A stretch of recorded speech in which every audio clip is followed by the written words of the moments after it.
Redditors who grew up filthy rich, what did you think was normal until you learned otherwise? Story 1. My family was broke as hell, but my mom was and still is a teacher at this really nice private school, which was the only reason my brother and I could attend. Everyone's parents were doctors and lawyers, you get the idea, but my brother and I were being raised by a single mom who had just relocated. We were living in the trailer park in the middle of nowhere for cheap-ass rent. We didn't always know when the next meal was coming. One day during lunch, the kids noticed that all I had was a peanut butter sandwich with a tiny bag of pretzels. One dude says, "Whoa, you must really not be hungry." Since I was 6 and just as clueless about any other lifestyle as he was, I just straight up told him, "We don't have any more food." I had to explain it a couple more times before he realized it. Lunch Bro sheepishly asked if I would like some of his food. That orange and bag of Cheetos were the start of a now 20-year-long friendship. Story 2.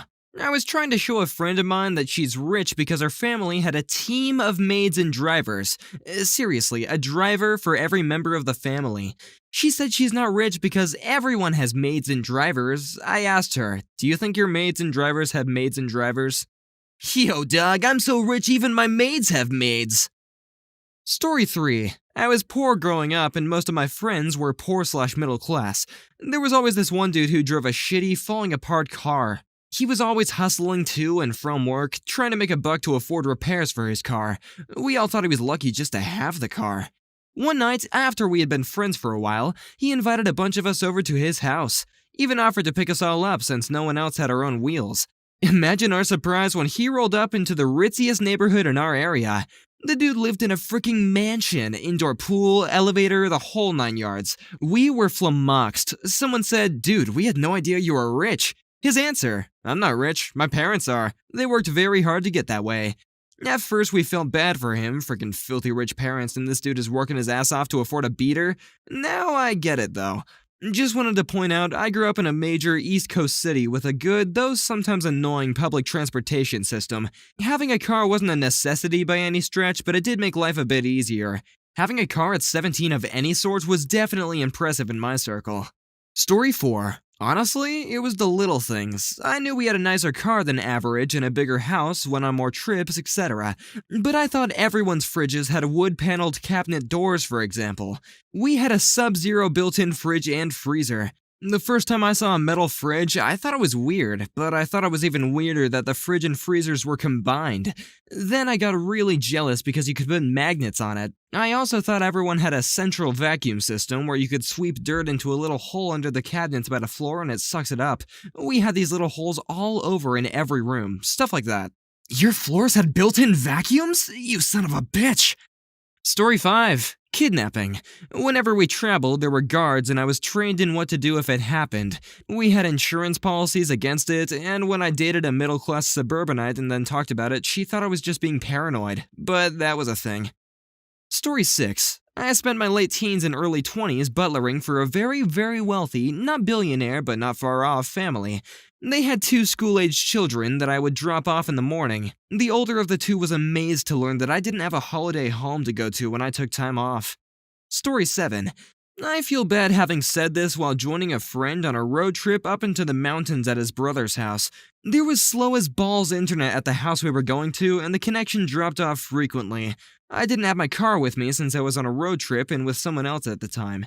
This was also before personal Wi-Fi was a thing, and my cell phone at the time was a state-of-the-art brick phone from Nokia, thus no hotspot. Me. If there's any way I could borrow a car to hop into town for internet tomorrow, that would be awesome.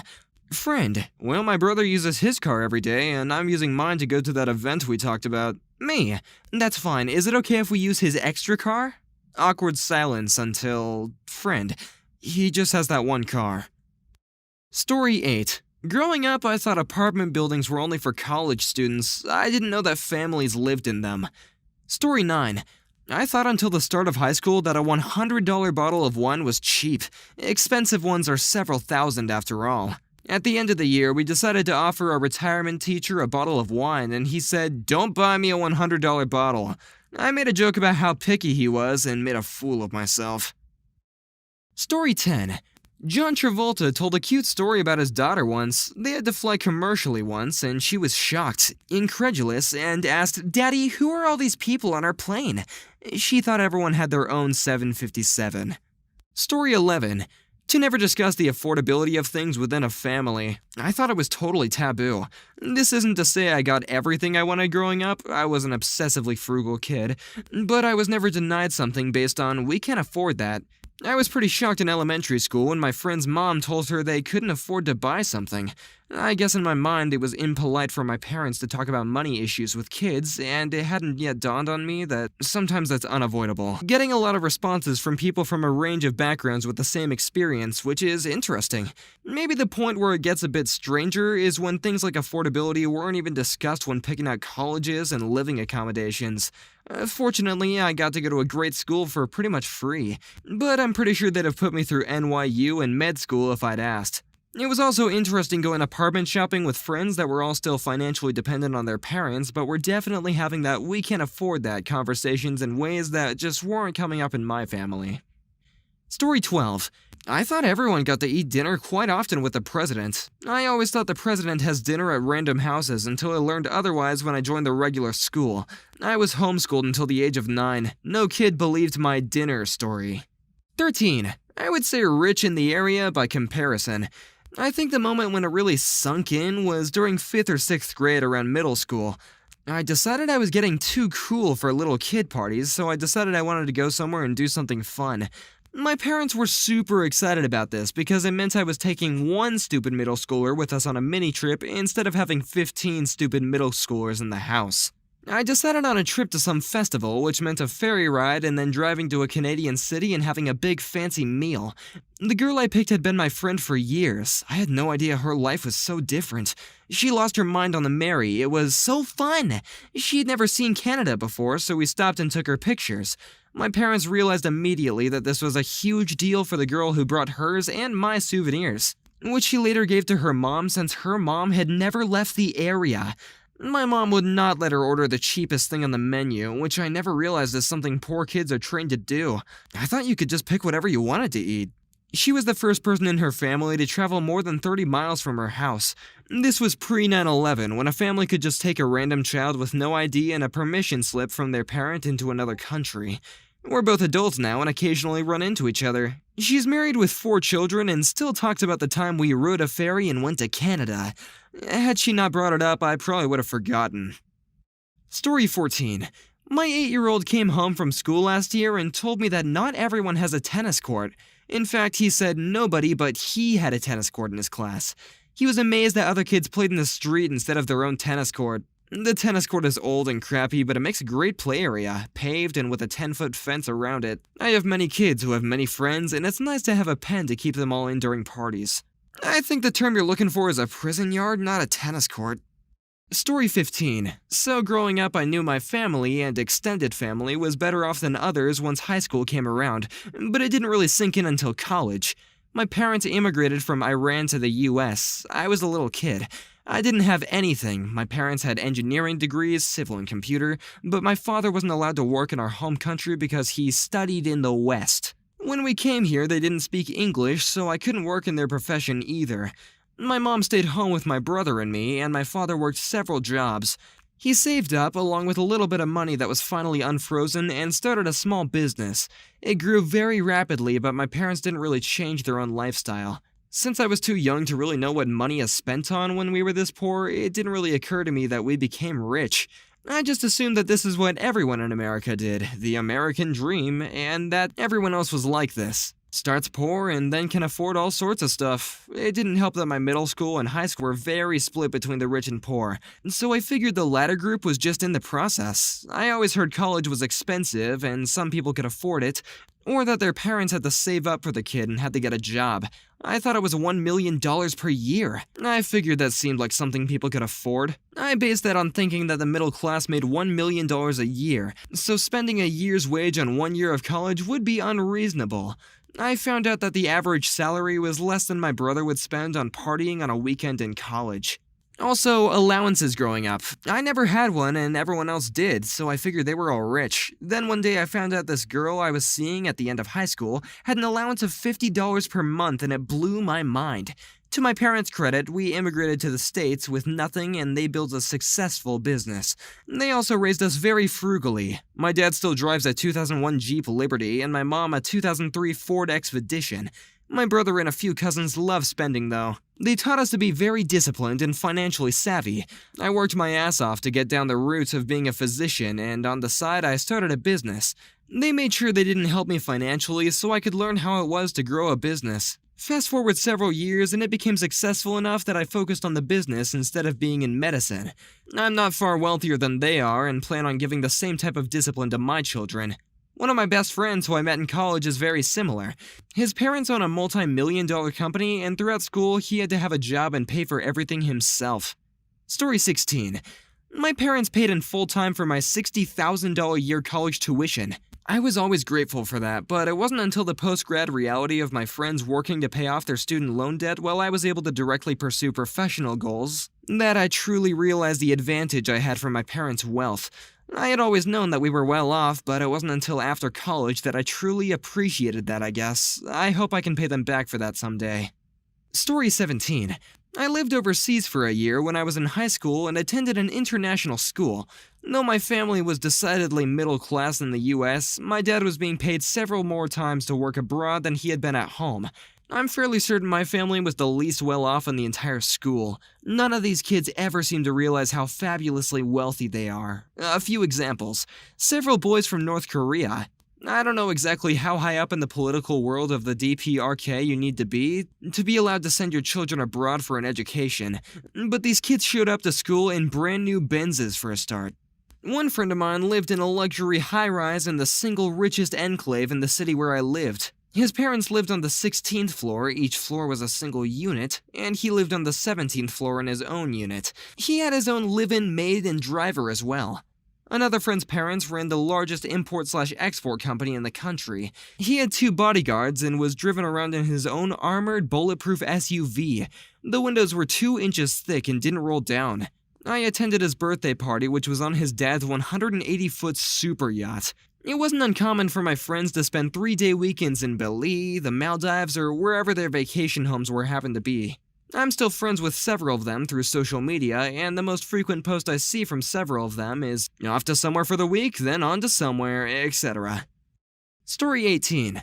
My roommate in college would order a catered meal for every dinner. Like he'd have a restaurant bring in so much takeout that they would bring it to him on those aluminum trays and heaters underneath. And a server would stick around to dish out the food and clean up afterward. It took us a couple months to realize that he thought this was totally normal behavior and was confused why we made such a big deal out of it.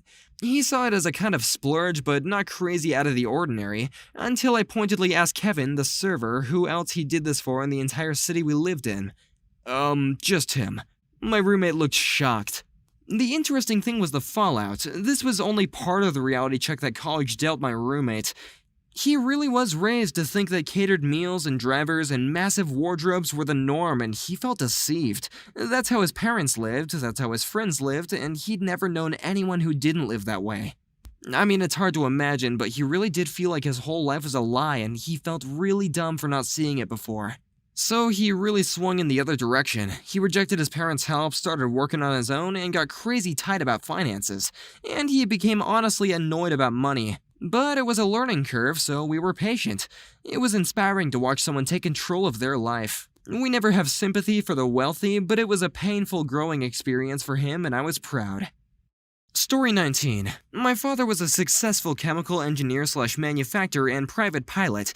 I spent my childhood in a gated fly-in community with fully functioning airports. Not only did we have a garage full of your everyday vehicles, but we also had an airplane hangar full of classic cars that my dad enjoyed restoring.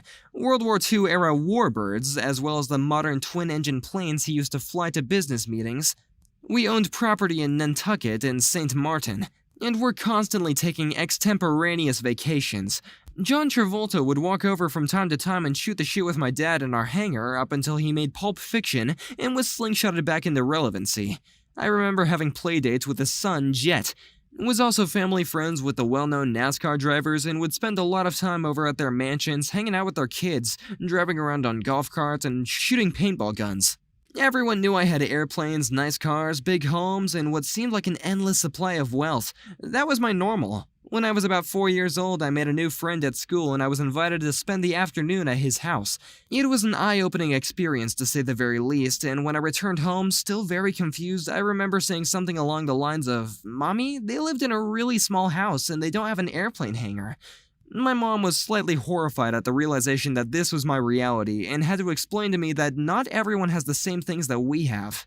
Life has changed a lot for me since the 90s. When I moved away for college, my dad suffered a series of mini strokes which subsequently caused progressive dementia. Towards the end, he couldn't even tell you what year it was. My father passed away in January, and I've been spending a lot of time recently looking through old photo albums and listening to stories.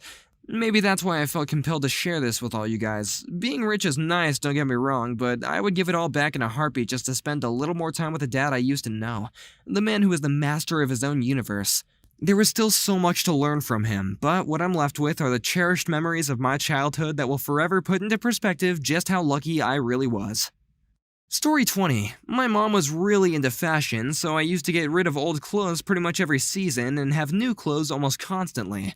I realized this wasn't normal around middle school and high school when people talked to me about having their clothes for years at a time.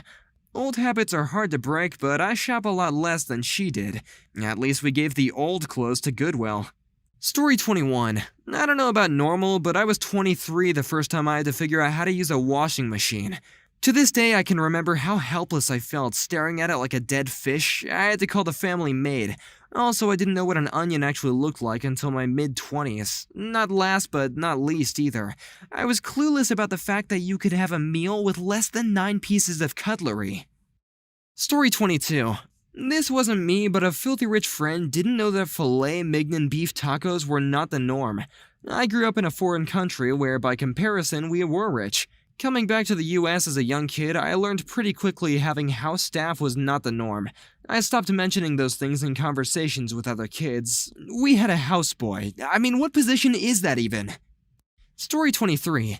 Everything is embroidered to a certain point, from zebras to toasters. Everything appears to be embroidered when you don't know any better. I can't think of any reason why, but the patterns in the air just really mess with your perception. See, when you're rich and you have all this extra money, there isn't any reason not to get personalized everything. So everything else seems to be like it was embroidered by someone or something. Now, hold up, did you just say you have a personalized embroidered zebra? Story 24. That there was no poverty.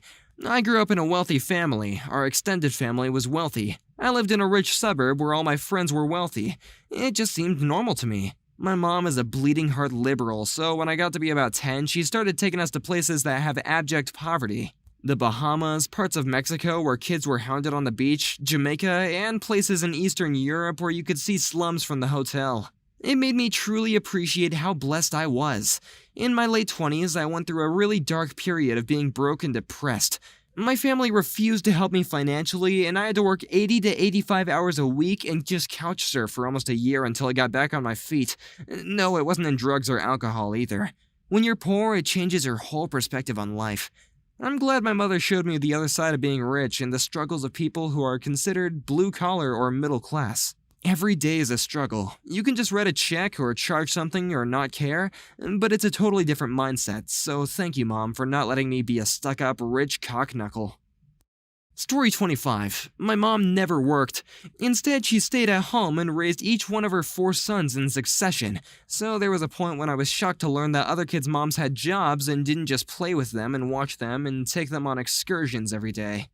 Obligatory, we were never rich, but I feel like this qualifies. Also, Mom got her master's and had to go back to work so that we could pay for the mortgage and have health insurance once my dad's businesses took a shit in the beginning of the recession.